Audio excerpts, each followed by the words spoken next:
Am I the a-hole stories? Am I the a-hole for telling my sister she doesn't get to ask me to hate my dad for her? So, my parents divorced when I was 3. My mom was cheating on my dad, and my sister, who was 18 months younger, turned out not to be his. My dad knew she was cheating and he left her just after my sister was born, which is when he found out. He had to fight for a DNA test, and then he had to fight to not be her father. We both know about it. Our mom was never shy about saying it. My sister has always been jealous that I have a dad and she doesn't, and I always understood. But around 5 years ago, she started saying I should hate my dad because he abandoned her and didn't step up when she had no other family but our mom and me, and he left her out when all she wanted was to feel included. I told her my dad was an amazing dad to me, and I could never hate him. Ever since, we have had a pretty horrible relationship, that is volatile enough that I moved mostly with my dad. So, I only see her and my mom occasionally now, but she is still pissed and wants me to cut out my dad for not wanting her. Since I turned 18 in November, I haven't seen them at all, and she has started saying I'm siding with an abusive piece of crap, a horrible person and father, who would leave a child worse off because the chick he was with banged another guy to make the baby. She said as my dad, he should have loved her through me, and that I owe it to her to stand up for that. I told her again that I won't hate my dad for her when he has been a good dad to me. She called me names.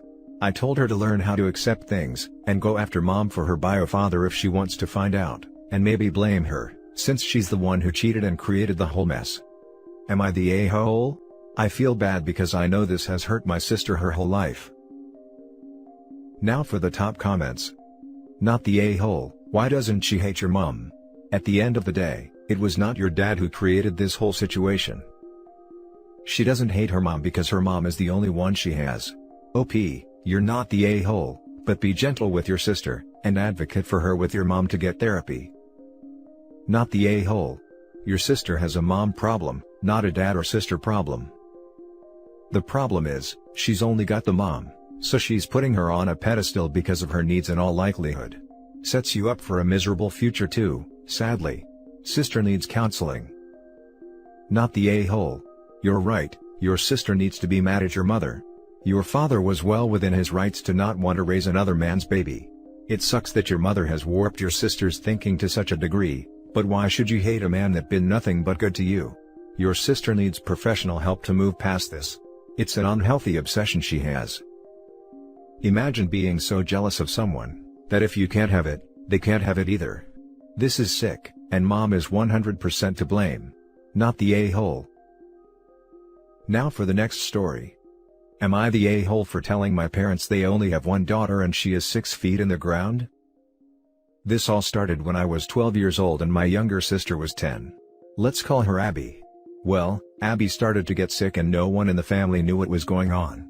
I started to be dropped off at my grandparents' as they went to different doctors. I'm not going to go into her illness, but when the doctors figured it out, it was bad. So, a lot of time was devoted to my sister. When I was 14 it got worse, and I started to be left at my grandparents' for longer amounts of time. It started with just staying the weekend, and then maybe the whole week. I would bring it up, and they told me that they have to focus on Abby. Soon I was staying there for months. By the time I was 16, I was basically living there full time. I would maybe see them every other month. If I texted them about the whole thing, the same response was always sent: we need to focus on Abby right now. I'm 19 now and Abby has passed away from her illness. Her funeral was 2 weeks ago, and I attended through FaceTime. I got a call today from my parents, and they wanted to meet up and be a family again. I told them that they abandoned one child for another. I am not their child anymore. That they only have one daughter, and she is 6 feet under the ground now. I soon hung up. I've been getting texts calling me an ass, and that I should understand that they needed to focus on Abby and to suck it up basically. So am I the a-hole? Not the a-hole. Was it harsh?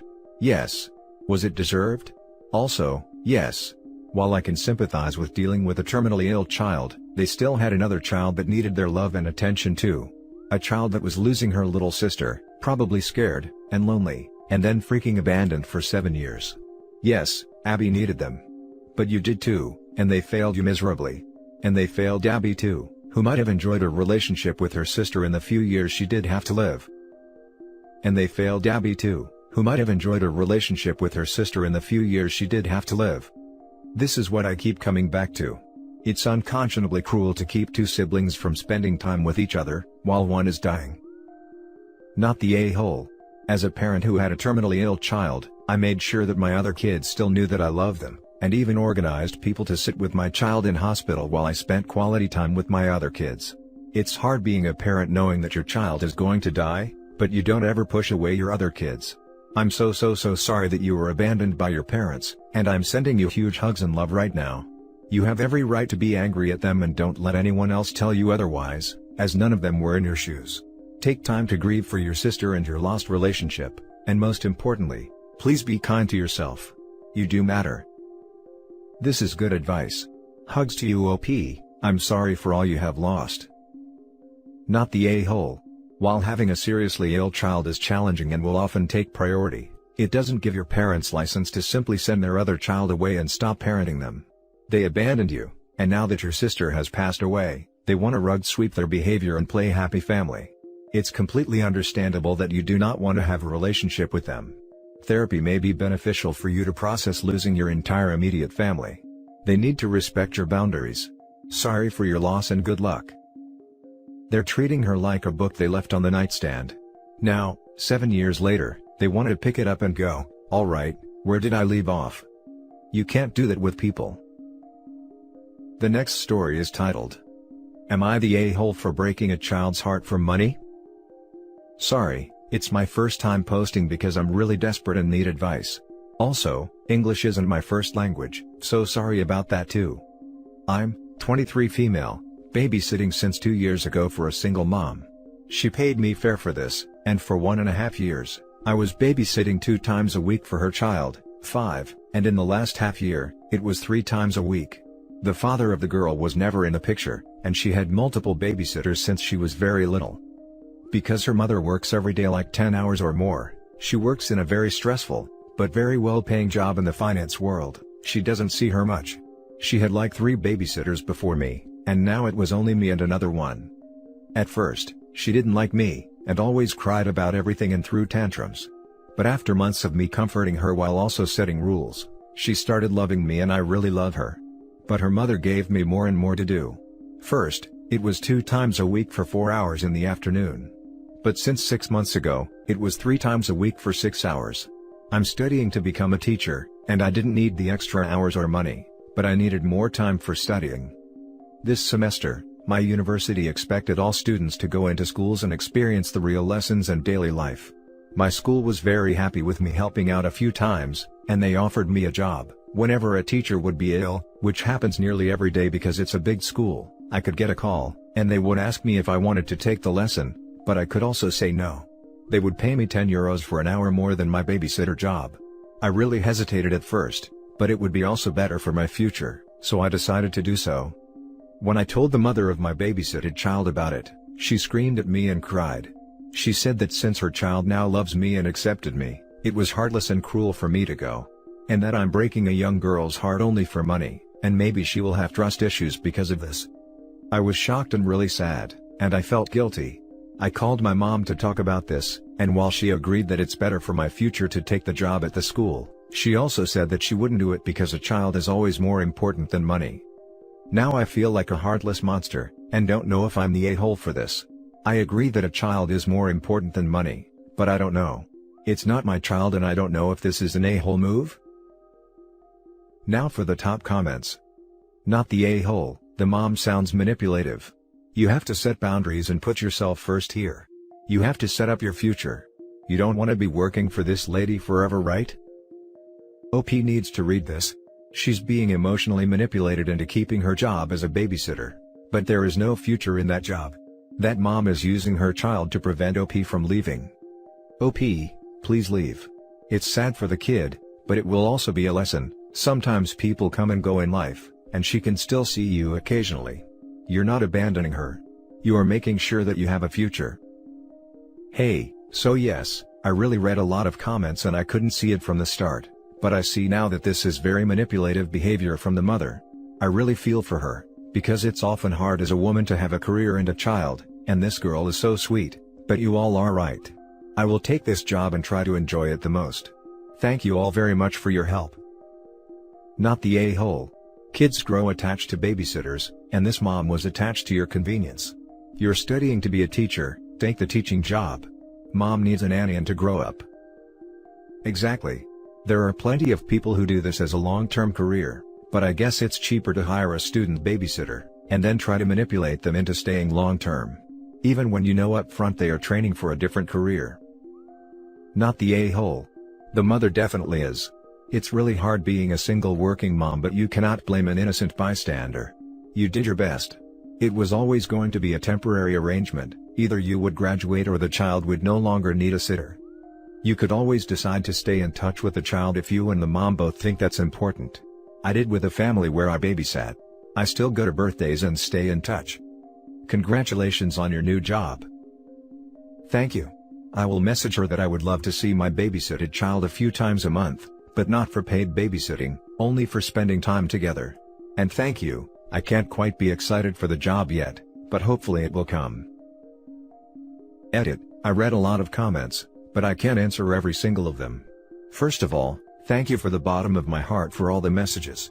It's very kind of you and I feel not so guilty anymore. So, I will take this school job. Due to COVID, the mom works from home and I wrote her some good nanny and babysitter agency. I will babysit for the next 4 weeks, if it's necessary due to mom being at home, and will slowly talk and adjust the girl to me not being around anymore.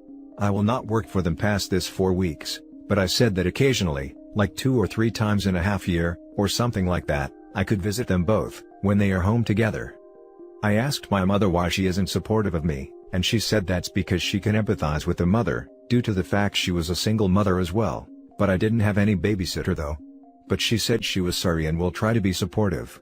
Thank you everyone. And now for the last story. Am I the a-hole for not letting my son's former fiancée see him? I have a deceased son named Adam and he passed away 2 months ago. He was only 21 years old and was suffering from a chronic heart condition. He introduced me to his then girlfriend when he was 19, and told me they were expecting a baby and wanted to get engaged. I supported them with all I could, although I still helped with medical expenses. He was working a job/studying/paying bills. He was exhausted but excited to be a dad, and he loved his son more than himself. 3 months after his son was born, Adam's condition got worse. He spent time in and out the hospital. He was in a wheelchair and was too weak to walk, but was aware of what was happening. His fiancée moved back with her parents. After my son requested to see his baby, she declined and didn't allow it. She didn't even visit, just called. I talked to her, and told her Adam was at my home and she should come see him and bring their baby with her. She came, but only to give back the ring, saying this was too much for her and will not live like that. She said she wanted to move on and provide for her son. My son was devastated. Next thing we knew, she flew out of country before we could even consult a lawyer. We knew nothing about where she was and all means of communication were cut. It was hard watching my son sad and missing his son. All he had of his baby were pictures. He was devastated. He was melting like a candle in front of me and I stood there helpless. I got him a medical device because he had trouble breathing on his own and 2 months ago, he was admitted to the hospital. He had late-stage heart failure and was on a vent machine. The doctor was honest with me and said that Adam was too weak for another surgery. I was devastated that I let the family know what was happening, including Adam's friends. Turned out, one of his friends was in contact with Adam's former fiancée on social media, and told her. Next thing I knew she was standing in front of me wanting to see Adam. I was surprised to see her. I politely told her to leave, but she insisted, and she brought mutual friends to try to convince me, but I refused. I got mad. I had to get the security officer involved, and she ended up being told to leave right then. She started yelling at me and told me I had no right. Called me cruel and other names I can't say here. Adam's friends sided with her and were yelling at me too. I felt too much pressure. Adam passed away later that day at 6 p.m. I couldn't take it.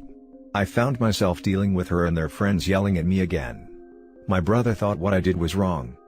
The funeral wasn't quiet nor peaceful, as I had to argue with everyone pointing out what I did was cruel. I was carrying my grief along with this. She again stopped me from seeing my grandbaby, as a way to spite me for what I did. I know there has to be something I can do. This is my grandbaby. Now for the top comments. Not the a-hole, she left him when he needed her the most. She had no right to be there, she wasn't his fiancée anymore. You don't leave someone who you love in hard times. She was cruel for leaving him and not letting him see his son, not you. I'm sorry for your loss. OP, stay strong. Sounds like the baby mama has a heart condition too. It's called not having one. Not the a-hole. She knowingly got into a relationship with someone suffering from a heart condition, a condition which, might I add, you paid the medical bills for, and then abandoned the guy when it got too real, even keeping him away from his son. For all you knew, you were being protective of him, even if your actions were probably also rooted in some spite. I'm very sorry for your loss. I can forgive, deciding that it's more than she can deal with, even if she initially thought she could handle it. Running off with his child and going no contact is a complete a-hole move though. Info. She abandoned him, took their child, and now wants to pretend she cares. However, I do have a question. Did you ask Adam what he wanted? Do you think Adam would want to see her or would find it too distressing at the time? I do think that the person being cruel is the one sending flying monkeys to crap on you when you were the one taking care of him. All he ever talked about was his son. From what I understand, she came without him, so she had no intentions of letting us see the baby. Adam was already unconscious when she came. It was sudden and I didn't expect her to come back. And that's it for this video, guys. If you have thoughts to share, leave a comment below. Don't forget to hit like and subscribe if you like this content. I'll catch you in the next one. Good day everyone.